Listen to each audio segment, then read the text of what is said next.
দেখো, গ্যাস্ট্রিকের ক্যাপসুলের মতো ছোট্ট এক প্রাণী একদিন পুরো কাঠবিড়ালি হয়ে যাবে। একদিন রাস্তা দিয়ে হাঁটার সময় এই লোকটি হঠাৎ মাটিতে নড়াচড়া করা এক ক্ষুদ্র প্রাণী দেখতে পেল। আকার এতটাই ছোট্ট, প্রায় একটি ক্যাপসুলের মতো। অবহেলা না করে সে আলতো করে তুলে নিল হাতের তালুতে। না হলে হয়তো সেদিনই রাস্তায় শেষ হয়ে যেত সেই ছোট্ট জীবন। লোকটি সিদ্ধান্ত নিল একে নিজের সন্তানের মতোই বড় করবে। বাজার থেকে নিয়ে এলো ছোট্ট প্রাণী পালনের সব দরকারি জিনিস। ড্রপ দিয়ে ধীরে ধীরে তাকে খাওয়াতে লাগলো। নরম বিছানায় রেখে মায়ের মতো আগলে রাখতো দিনরাত। মাঝরাতেও উঠে দেখো তার খাবার ঠিক আছে কিনা। ধীরে ধীরে সেই ক্ষুদ্র দেহটা একটু একটু করে বড় হতে লাগলো। শরীরের গঠন দেখে বোঝা গেল এটা আসলে একটি কাঠবিড়ালির বাচ্চা। কয়েকদিন পর লোম গজালো, নখ শক্ত হলো, আর সে নিজেই খাবার খেতে শিখে গেল।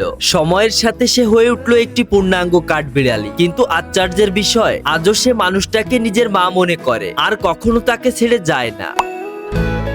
দেখো, তোমরা যে খালি তেলের ড্রামগুলোকে ফেলে দাও, এই লোকটা সেই ড্রামগুলোকে কেটে এমন একটা জিনিস বানিয়ে দেয় যেটা আবার তোমার বাড়িতেই ফিরে আসে। দেখো, এটার জন্য সবার প্রথমে এই লোকটা ড্রামের দুধার কেটে বাকি অংশটাকে নিয়ে মেরে মেরে সোজা করে নেয়। তারপর এর মধ্যে যে রংটা লেগে থাকে সেগুলোকে হাঁটানোর জন্য একটা কেমিক্যালের মধ্যে রাখা হয়। তারপর হাতে করে সেগুলোকে সরিয়ে দেওয়া হয়। শুকিয়ে যাওয়ার পর শীতকে ছোট ছোট টুকরোতে কেটে নেওয়া হয়। তারপর এই ছোট পিসগুলোকে কৌটোর মতো শেপ করে নেওয়া হয়। তারপর নিচে আর উপরে ঢাকনাগুলোকে লাগানোর জন্য লোহাকে গোল গোল করে কেটে একটা মেশিনের মাধ্যমে সিল করে নেওয়া হয়। আর এইভাবেই তোমার ফেলে দেওয়া টিনের ড্রাম তৈরি হয়ে যায় টিনের একটা ক্যান, যেটা আবার তোমার বাড়িতে কোনো জিনিস নিয়ে ফিরে আসবে।